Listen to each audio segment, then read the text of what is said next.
Well, there sure are a lot of things to see and do right here in Silver City. And one of the things I wanted to see is Fort Bayard, home of the African-American Buffalo Soldiers and still today an active medical facility.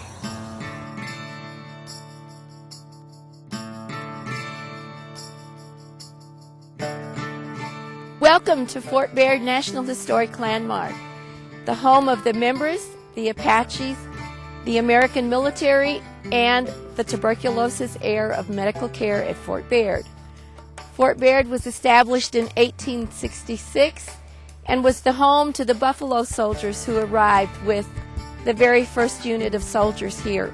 There are many forts in New Mexico, this being the last that was formed, but this being in the heart of Apache country was very important as a location in the settlement of the West.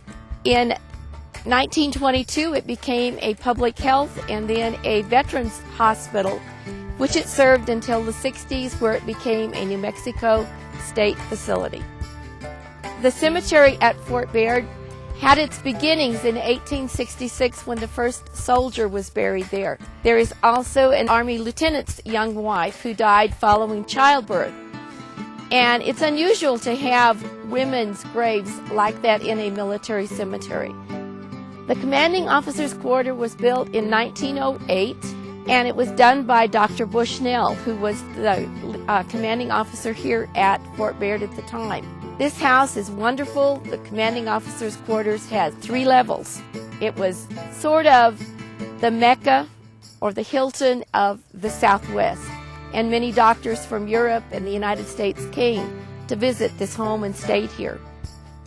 The theater was built in 1939 as part of a WPA project, and being in a remote area, the Army wives and the Army band provided all of the entertainment for the soldiers and the patients.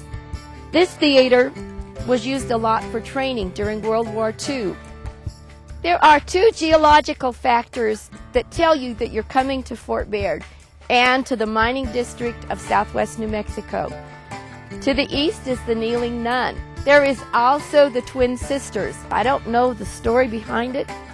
All I know is what my little kids used to say about it, and they said it was Dolly Parton. The importance of preserving these buildings is simply we need to preserve our heritage to tell our children, the grandchildren, what took place here. Without Fort Bayard, there wouldn't be Silver City. There wouldn't have been Pinos Altos. The miners wouldn't have survived. It was home to the Native Americans, and without the soldiers being there to protect both the Indians from the whites and the whites from the Apaches, it would have never become a settlement. That story needs to be told. One of the things I was unaware of and humbled by at Fort Bayard was the presence of a national cemetery with tombstones dating back to the 1800s.